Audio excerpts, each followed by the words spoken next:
guys, today we'll be doing an unboxing video for RhinoShield and new screen protector. Let's get to it.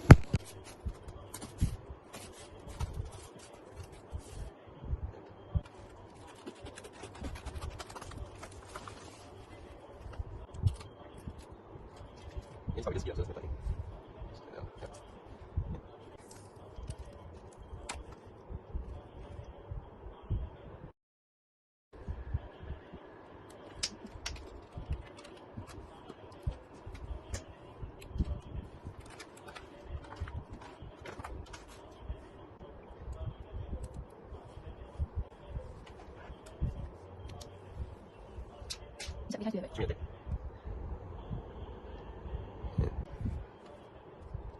Non c'è posto fuori.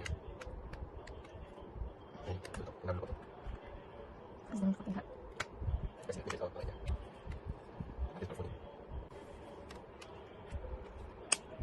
Ok, è tutto. Io farò una c'è 26.